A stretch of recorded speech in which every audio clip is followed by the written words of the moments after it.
الحمد لله وكفى وسلام على عباده الذين اصطفى أما بعد أعوذ بالله من الشيطان الرجيم بسم الله الرحمن الرحيم رب هب لي من الصالحين سبحان ربك رب العزة عما يصفون وسلام على المرسلين والحمد لله رب العالمين اللهم صل على سيدنا محمد وعلى آل سيدنا محمد وبارك وسلم اللهم صل على سيدنا محمد وعلى آل سيدنا محمد وبارك وسلم اللهم صل على سيدنا محمد وعلى آل سيدنا محمد وبارك وسلم۔ آج کی گفتگو کا عنوان ہے اولاد کی جسمانی تربیت۔ اللہ رب العزت نے بچے کے اندر فطری طور پر کھیل کود کا مادہ رکھا ہوتا ہے، اس لیے ہر صحت مند بچہ کھیلنے کودنے کو پسند کرتا ہے، بلکہ ہمارے حضرت مرشد عالم رحمۃ اللہ علیہ فرماتے تھے، بے بکری، بے بندر اور بے بچہ اگر ان تینوں کو آرام سے بیٹھے ایک جگہ دیکھو تو سمجھ لو کہ یہ بیمار ہیں۔ صحت مند ہوں گے تو یہ آرام سے نہیں بیٹھ سکتے۔ تو یہی بچے کی بھی فطرت ہوتی ہے کہ وہ آرام سے نہیں بیٹھ سکتا۔ اب اس بچے کو اچھی صحت کیسے ملے، یہ ماں باپ نے خیال رکھنا ہوتا ہے۔ اس لیے کہتے ہیں کہ healthy mind in the healthy body. جب جسم صحت مند ہوتا ہے تو پھر دماغ بھی صحت مند ہوتا ہے۔ شریعت نے مومن کی صحت کو پسند فرمایا۔ حدیث مبارکہ میں ہے، اللہ تعالیٰ کو قوی مومن کمزور مومن کی نسبت زیادہ پسند ہے، اور ہر ایک میں اللہ نے خیر رکھی ہے۔ تو یہ فرمان نبوی صلی اللہ علیہ وسلم کہ اللہ تعالیٰ کو قوی مومن کمزور مومن کی نسبت زیادہ پسند ہے۔ تو اللہ تعالیٰ چاہتے ہیں کہ جیسے مومن کا ایمان قوی ہوتا ہے، اس کا جسم بھی قوی ہو، تاکہ وہ عبادات میں ہمت سے کام لے سکے۔ ایک دوسری حدیث مبارکہ ہے کہ اللہ تعالیٰ کو ہنر مند مومن بے ہنر مومن سے زیادہ پسندیدہ ہے۔ دین اسلام کی یہ خوبصورتی ہے کہ اس نے زندگی کے ہر موڑ پر رہنمائی کی ہے۔ ہمیں یہ نہیں کہا گیا کہ ہم اپنے بچوں کو لولا لنگڑا بنا کے گھروں میں بٹھا دیں، بلکہ ان بچوں کی اچھی صحت ہو اور یہ دنیا کے اندر اللہ کا خلیفہ بن کر زندگی گزار سکیں۔ چنانچہ خالد بن ولید لانو حدیث پاک کی روایت کرتے ہیں، کنز المال میں ہے کہ ہمیں اس بات کا حکم ہے کہ ہم اپنی اولاد کو تیر اندازی اور قرآن مجید سکھائیں۔ تو قرآن مجید تو علمی تربیت کے ضمن میں آیا، اور تیر اندازی جسمانی تربیت کے ضمن میں آ گئی۔ عمر فاروق رضی اللہ تعالیٰ عنہ روایت کرتے ہیں کہ نبی اسلام نے ارشاد فرمایا، اپنی اولاد کو تیراکی یعنی سوئمنگ، تیر اندازی اور گھوڑے پر چھلانگ لگا کر بیٹھنا سکھاؤ۔ یہ چیزیں تب ہوتی ہیں جب بچپن سے بچے کے اندر ہیلدی ہیبٹس ہوں، اور یہ اس کی ماں ہی اسے سکھا سکتی ہے۔ چنانچہ اچھی صحت حاصل کرنے کے لیے ہر بچے کا ایک سکیجول ہونا چاہیے۔ جیسے ہی وہ سمجھداری کی ایج میں آ جائے، اپنے دائیں اور بائیں کے فرق کا پتہ چلے، کھانا کھانے لگے، بولنے لگے، تو اس کا ایک پورے 24 گھنٹے کا سکیجول ہو۔ اتنے بجے سونا ہے، اتنے بجے جاگنا ہے، رات کو جلدی سونا، صبح کو جلدی اٹھنا یہ ایمانی اعتبار سے بھی فائدہ مند اور جسمانی اعتبار سے بھی فائدہ مند ہے۔ کہنے والے نے کہا early to bed early to rise makes a man healthy wealthy and wise. بعض گھروں کے اندر رات کو دیر تک جاگنے کی عادت ہوتی ہے، یہ انتہائی نامناسب۔ ہاں کوئی ضرورت پیش آ جائے، کوئی عذر ہو، پھر تو چلو اور بات ہے، مگر عادتاً دیر سے سوتے ہیں، رات کے 2 بجا دیں گے، 3 بجا دیں گے۔ اب اگر بچہ رات کے 2-3 بجے سوئے گا تو فجر میں کیسے اٹھے گا؟ پھر ایسے لوگوں کی صبح دن کے 12 بجے ہوتی ہے۔ بچہ کہے گا امی میں صبح سویرے 12 بجے اٹھ گیا تھا۔ تو سونے جاگنے کا ایک معمول بنایا جائے۔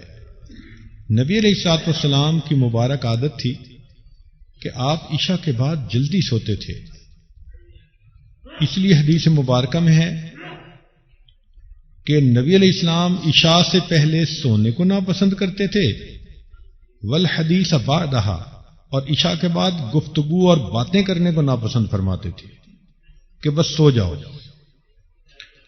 تو اس لیے کوشش یہ ہو کہ گھر کے اندر بچوں کو سونے جاگنے کا ایک معمول دے دیا جائے اور اس پر بچوں کو روزانہ سلا دیا جائے۔ پھر صبح جب بچہ اٹھے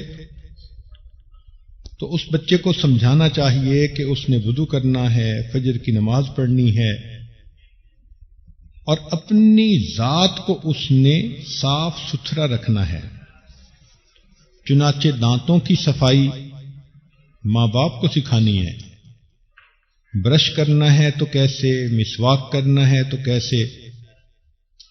کئی بچے بچپن میں تو مسواک اور برش کرتے نہیں، اور پھر بڑے ہو کے ان کے دانتوں میں جب کیویٹیز بنتی ہیں تو پریشان پھرتے ہیں۔ نبی علیہ الصلوۃ والسلام نے ایک حدیث مبارکہ میں فرمایا کہ اگر مجھے امت کی تکلیف کا احساس نہ ہوتا تو میں ہر نماز کو مسواک کے ساتھ کرنے کا حکم دے دیتا، کہ ہر نماز مسواک کر کے پھر ادا کی جائے۔ یعنی دانتوں کی صفائی شریعت میں اتنی اہم ہے، تو بچپن سے خیال رکھیں تو بچے کے دانت بھی ٹھیک رہتے ہیں اور منہ سے بو بھی نہیں آتی، ورنہ تو کئی مرتبہ منہ سے مرے ہوئے کتوں کی بو آتی ہے۔ تو یہ صفائی بچپن سے بچہ رکھے، اسے کہنا چاہیے۔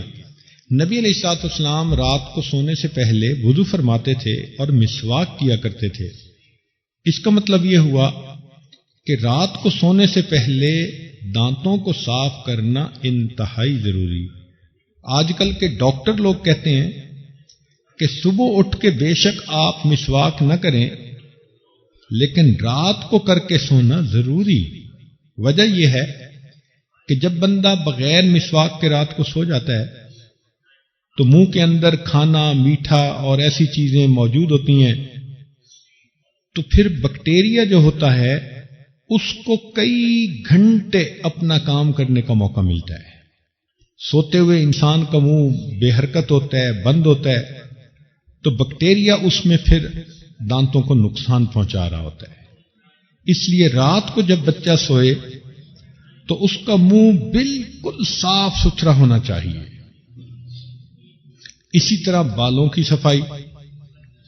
بعض بچے اپنے بال کٹوانے میں سستی کرتے ہیں، بعض بچیاں اپنے بالوں کو صاف رکھنے میں سستی کرتی ہیں۔ اگر بیٹی ہے تو اس کو سمجھانا کہ وہ بالوں کو کیسے دھوئے، صابن استعمال کرے، ورنہ تو سر کے اندر جوئیں ہی پڑی رہتی ہیں۔ اسی طرح ناخن کی صفائی، کہ لڑکا ہے تو اس کو سمجھائیں کہ ہر جمعہ کے دن اپنے ناخن کو کاٹے، یہ سنت ہے۔ ویسے بھی ناخن کٹوانا سنن المرسلین ہے۔ اور بچیوں کو بھی سمجھائیں. بعض بچیاں ناخن بڑھانے کے شوق میں اپنے ناخن ایسے رکھ لیتی ہیں کہ ان کے اندر گند آ جاتا ہے. تو ناخن کو صاف رکھنا انتہائی ضروری. کپڑوں کی صفائی، بچے کو سمجھایا جائے کہ وہ کپڑوں کو صاف رکھنے کی کوشش کرے. اگر ماں باپ نہیں سمجھائیں گے تو بچے تو اسی وقت کپڑوں کو خراب کر دیتے ہیں، لیکن جب ان کی طبیعت میں کانشیسنس آ جاتی ہے تو وہ پھر خیال رکھتے ہیں. اگر بچوں کے کپڑے میلے ہو جائیں تو ماں کو چاہیے کہ دن میں کئی مرتبہ ان کو بدلوائے. اللہ نے اگر آسانیاں دی ہیں تو بچے کو صاف ستھرا رکھیں. دیکھ کے بھی بچہ اچھا لگتا ہے اور اللہ کو بھی وہ بچہ اچھا لگتا ہے. چھوٹے بچے کے کپڑے بار بار بدلنے پڑتے ہیں. بڑی عمر کا بچہ اپنے کپڑوں کو دن میں ایک مرتبہ بھی بدل لے تو اس کا دن پورا اچھا گزر جاتا ہے. اسی طرح روزانہ نہانا یا غسل کرنا، بچے کو اس کی عادت ڈالنی چاہیے. بالخصوص مدرسہ یا سکول جاتے ہوئے بچوں کو فریش ہو کر نہا دھو کے جانا چاہیے. یہ عادت اگر پڑ جائے تو پھر سردی گرمی بچہ ہمیشہ غسل کرتا ہے، اور اگر صبح اور شام غسل کرے تو کیا ہی بات ہے. بچے کی طبیعت میں نظافت پسندی، طہارت پسندی ہونی چاہیے. شریعت نے کہا الطہور شطر الایمان، تو طہارت کو نصف ایمان کہا گیا. اس لیے صاف ستھرا بچہ شریعت کی نظر میں پسندیدہ بچہ ہوتا ہے. نبی علیہ الصلوۃ والسلام لڑکوں، نوجوان بچوں کو کئی مرتبہ ورزش کرنے کے لیے فرماتے تھے تاکہ ان کی صحتیں اچھی بنیں. چنانچہ ایک دن آپ صلی اللہ علیہ وسلم کے پاس صحابہ موجود تھے تو آپ نے ان کے 2 گروپ بنا دیے اور ان کو کہا کہ بھئی تیر اندازی کا مقابلہ کرو، اور خود فرمایا کہ میں اس گروپ کی طرف سے تیر چلاؤں گا. تو دوسرے گروپ کے صحابہ نے کہا کہ اے اللہ کے نبی صلی اللہ علیہ وسلم، ہم کھیلتے ہی نہیں، کہ آپ اس گروپ میں ہیں تو ہم مقابلے میں کیسے کھیلیں؟ تو نبی علیہ السلام نے فرمایا اچھا، میں ایک دفعہ ان کی طرف سے تیر پھینکوں گا اور دوسری طرف سے آپ لوگوں کی طرف سے تیر پھینکوں گا. تو اللہ کے پیارے حبیب صلی اللہ علیہ وسلم نے نوجوان بچوں کو تیر اندازی کرنا خود سکھایا. چنانچہ میدان احد میں سعد رضی اللہ تعالیٰ عنہ جب تیر پھینکتے تھے تو اللہ کے نبی صلی اللہ علیہ وسلم ان کو تیر پکڑاتے تھے. حدیث پاک میں ہے کہ نبی علیہ السلام فرماتے تھے ارم فدا کا امی و ابی، کہ یہ تیر پھینکو تم پر میرے ماں اور باپ قربان ہو جائیں. سبحان اللہ. وہ کتنے خوش نصیب صحابی تھے کہ جن کے لیے اللہ کے حبیب صلی اللہ علیہ وسلم نے یہ الفاظ استعمال کیے. تو معلوم ہوا کہ شریعت انسان کو صحت مند دیکھنا چاہتی ہے اور اپنے دفاع کی صلاحیت اس کے اندر پیدا ہونی چاہیے. چنانچہ نبی علیہ الصلوۃ والسلام صحابہ میں سب سے زیادہ بہادر تھے، حتیٰ کہ ایک رات بڑے زور کی آواز آئی تو صحابہ کرام اٹھ بیٹھے کہ یہ کیا ہو گیا.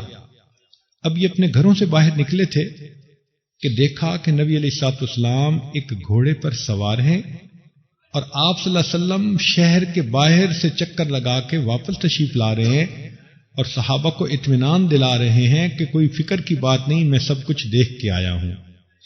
عام طور پر تو یہ دیکھا گیا کہ جن کے پاس یہ مقام ہوتا ہے وہ ایک جگہ سے دوسری جگہ اٹھ کے نہیں جاتے، مگر اللہ کے نبی صلی اللہ علیہ وسلم بہادر تھے، بہادری کو پسند فرماتے تھے. تو دیکھو صحابہ ابھی گھروں سے ہی نہیں نکلے اور اللہ کے نبی صلی اللہ علیہ وسلم اکیلے رات کے اندھیرے میں چکر لگا کے بھی واپس آ گئے. ایک صحابی کے بارے میں آتا ہے کہ وہ پہلوان تھے، مدینہ طیبہ آئے تو مدینہ طیبہ کے کنارے پر نبی علیہ السلام سے ملاقات ہو گئی. اس نے پوچھا کہ آپ کون؟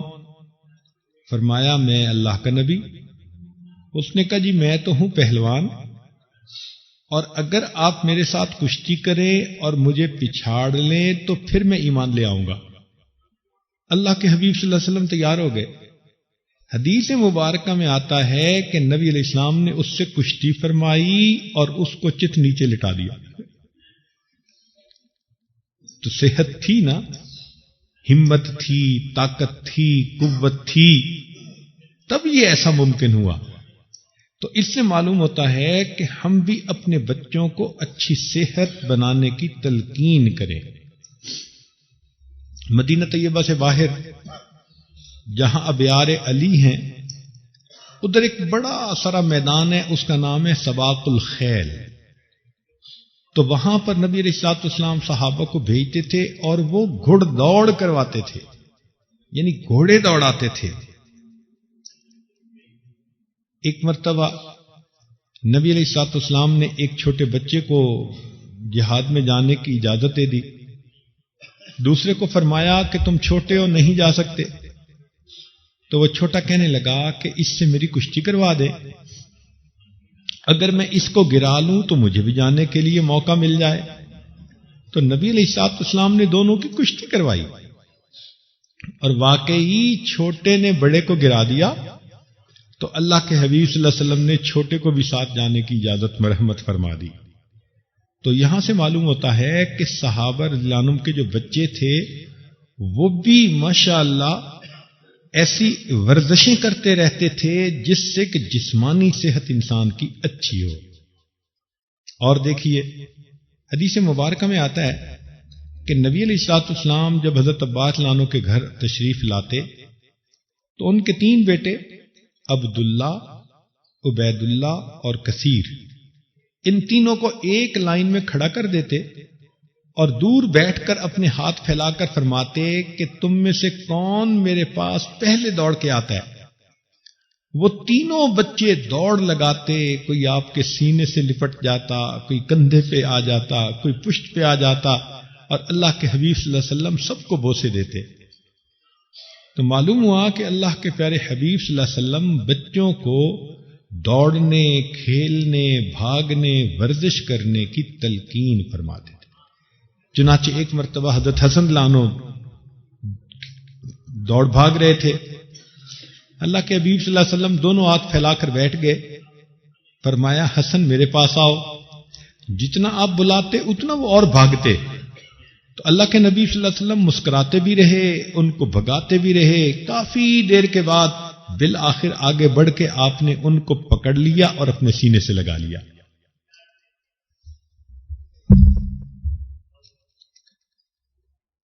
تو معلوم ہوا کہ بچوں کا آپس میں کھیلنا یہ بھی حدیث سے ثابت ہے، بچوں کا بڑوں کے ساتھ مل کر کھیلنا یہ بھی حدیث پاک سے ثابت ہے۔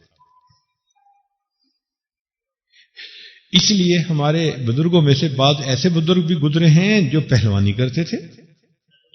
جنید بغدادی رحمت اللہ علیہ کے بارے میں آتا ہے کہ یہ شاہی پہلوان تھے،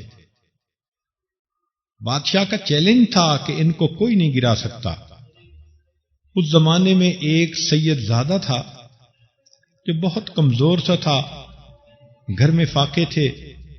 اس کے ذہن میں خیال آیا کہ اگر میں جنید سے کشتی کروں اور اسے گرا لوں تو اتنا بھاری انعام مجھے مل جائے گا، میرے گھر کے فاقے ختم ہو جائیں گے۔ چنانچہ اس نے جنید بغدادی کو چیلنج کر دیا۔ دستور یہ تھا کہ شاہی پہلوان کے ساتھ جب کوئی کشتی لڑتا تھا تو بادشاہ خود بھی دیکھتا تھا۔ چنانچہ حاکم وقت بھی آیا اور جنید بغدادی بھی اکھاڑے میں آئے، اور ادھر سے یہ سید زادہ بھی آیا۔ جب آپس میں پنجہ آزمائی ہوئی تو کہتے ہیں کہ اس سید زادے نے یہ بات کہی کہ جنید میں اس طرح لاچار ہوں، فاقے سے ہوں، اور مال کمانے کا کوئی ذریعہ مجھے نظر نہیں آیا۔ میرے ذہن میں یہ آیا کہ میں تم سے ریکویسٹ کروں گا کہ تم خود ہی گر جاؤ، گو کہ تمہیں دنیا کی ذلت تو اٹھانی پڑے گی لیکن میرے گھر کی عورتوں کا فاقہ ختم ہو جائے گا۔ تو جنید بغدادی رحمۃ اللہ نے جب یہ سنا کہ یہ سید گھرانے سے ہے اور سادات کی عورتیں گھر میں بھوکی رہتی ہیں، تو آپ نے اس کے ساتھ تھوڑی دیر پنجہ آزمائی کی اور خود ہی نیچے لیٹ گئے۔ وہ شخص بڑا خوش ہوا کہ میں نے بادشاہی پہلوان کو گرا دیا۔ بادشاہ کو آنکھوں پہ یقین نہیں آتا تھا۔ اس نے کہا دوبارہ کشتی کرو۔ جب دوبارہ کشتی کی گئی تو جنید بغدادی پھر گر گئے۔ بادشاہ کو بڑا غصہ آیا، اس نے بہت شرم دلائی، تم پر اتنا خرچ کرتے ہیں، تم اتنے ہٹے کٹے ہو، کمزور سے بندے نے تمہیں گرا دیا، شرم نہیں آتی، ڈوب مرنے کا مقام۔ جنید بغدادی نے ساری ذلت برداشت کر لی۔ رات خواب میں نبی علیہ الصلوۃ والسلام کی زیارت نصیب ہوئی۔ فرمایا جنید تم نے میری نسبت کی لاج رکھی، دنیا کی ذلت تم نے گوارا کر لی، ہم تمہیں اولیاء کی دنیا کا پہلوان بنا دیتے ہیں۔ سبحان اللہ، اللہ رب العزت کی کیا نظر عنایت ہو گئی۔ آج ہر بندہ جنید بغدادی کا نام لیتا ہے تو ولایت کی دنیا کے بادشاہ کا تصور ذہن میں آتا ہے۔ ہمارے سلسلہ علیہ نقشبندیہ کے ایک بزرگ تھے بابا سماسی رحمت اللہ علیہ۔ یہ بخارا سے کوئی 20 کلومیٹر دور رہتے تھے۔ ایک دن بخارا آ رہے تھے تو راستے میں ایک اکھاڑا تھا جس میں ایک بڑا پہلوان تھا، اور وہ پہلوان ایک وقت میں 4-5 پہلوانوں کے ساتھ اکٹھا مقابلہ کر رہا تھا۔ یہ اکیلا ایک طرف اور وہ 4-5 ایک طرف، اور یہ اتنا قوی تھا کہ وہ 4-5 اس کو گرا نہیں پاتے تھے۔ تو بابا سماسی کی نظر پڑی تو رک گئے۔ کسی نے کہا کہ بابا آپ بھی پہلوانوں کی کشتیاں دیکھ رہے ہیں؟ تو بابا نے کہا کہ مجھے اس میں ایک مرد نظر آتا ہے۔ چنانچہ جب پہلوانوں کا کھیل ختم ہوا تو ان میں جو بڑے پہلوان تھے، جو رستم بخارا تھے، وہ باہر نکلے، بابا جی کی توجہ پڑی اور وہ بابا جی سے بیعت ہو گئے۔ ان کا نام تھا سید امیر کلال رحمت اللہ علیہ۔ یہ وہ بزرگ تھے کہ جن کا ایک مرید تھا جس کو شاہ نقش بند رحمت اللہ علیہ کہا جاتا ہے۔ واقعی پہلوان نے اپنی پہلوانی کا کیا کرتب دکھایا کہ ایک ایسے بندے کو انہوں نے اللہ سے واصل کر دیا۔ قریب کے زمانے میں ہمارے بزرگ اپنی صحت کا بہت خیال رکھتے تھے اور اس کے لیے باقاعدہ واک کیا کرتے تھے۔ چنانچہ حضرت تھانوی رحمت اللہ علیہ، حضرت اقدس تھانوی رحمت اللہ علیہ، عصر سے مغرب کے درمیان ہاتھ میں تسبیح ہوتی تھی اور آپ کسی جگہ پیدل چلا کرتے تھے۔ ہمارے حضرت مرشد عالم رحمت اللہ علیہ کی عادت مبارکہ تھی کہ فجر کی نماز سے پہلے یعنی تہجد کے بعد آپ کالج کے گراؤنڈ میں تشریف لے جاتے اور فٹ بال گراؤنڈ کے کوئی 7 چکر لگاتے پیدل۔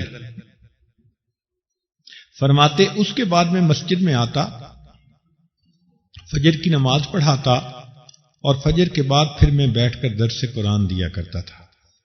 چنانچہ جن دنوں ہم لوگ حضرت کی خدمت میں حاضر ہوتے تو حضرت کئی مرتبہ اشراق کے بعد گراؤنڈ میں لے جاتے، اور جس دن گراؤنڈ میں جاتے ہماری حالت پتلی ہوتی تھی۔ حضرت تو اتنا تیز واک کر رہے ہوتے تھے اور ہم پیچھے بیچارے بھاگ رہے ہوتے تھے۔ اللہ اکبر کبیرہ، اور 7 چکر لگانے کے بعد ہمارا دل کرتا تھا کہ ادھر ہی بیٹھ جائیں۔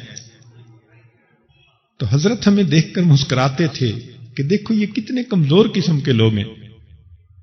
تو ہمارے بزرگوں نے اپنی جسمانی صحت کا بھی بہت خیال رکھا۔ چنانچہ حضرت مرشد عالم رحمت اللہ علیہ کا ایک مرتبہ ایک پادری سے مکالمہ ہوا اس طرح کہ چکوال شہر کے قریب ایک گاؤں تھا جس میں ایک پادری ہیڈ ماسٹر رہتا تھا اور وہ عوام الناس کو عیسائیت کی تعلیم دیتا تھا۔ حضرت رحمت اللہ علیہ کو پتہ چلا تو حضرت مرشد عالم رحمت اللہ علیہ اس سے ملاقات کے لیے تشریف لے گئے کہ میں اس کو جا کر کہوں کہ تمہیں کوئی بات کرنی ہے تو علماء سے کرو، عوام کو کیوں تم پریشان کرتے ہو؟ جب حضرت رحمت اللہ علیہ وہاں تشریف لے گئے تو اس پادری نے مسافے کے لیے ہاتھ بڑھایا. پادری کی صحت بہت اچھی تھی. اس نے جب حضرت کے ہاتھ میں ہاتھ دیا تو اس نے چاہا کہ میں ہاتھ کو اچھی طرح ہلاؤں. حضرت فرماتے ہیں میں نے اپنے ہاتھ کو ایک جگہ اس طرح فریز کر لیا کہ وہ میرے ہاتھ کو ہلا ہی نہ سکا. تو مسافہ سے ہاتھ چھڑا کر وہ کرسی پر بیٹھ گیا اور کہنے لگا کہ یہ مناظرے کی باتیں تو بعد میں کریں گے، آپ پہلے مجھے یہ بتائیں کہ اتنی اچھی صحت آپ نے کیسے بنا لی؟ حضرت نے فرمایا کہ کیوں پوچھ رہے ہو؟ کہنے لگا مجھے اچھی صحت حاصل کرنے کا بڑا شوق ہے. میں روزانہ اس پہاڑ کے اوپر چڑھتا بھی ہوں، نیچے اترتا ہوں، ورزش کرتا ہوں، جسم کی مالش کرواتا ہوں، اچھا کھانا کھاتا ہوں، دودھ استعمال کرتا ہوں، اور اسی اچھی صحت کے شوق میں نے ابھی تک شادی بھی نہیں کی.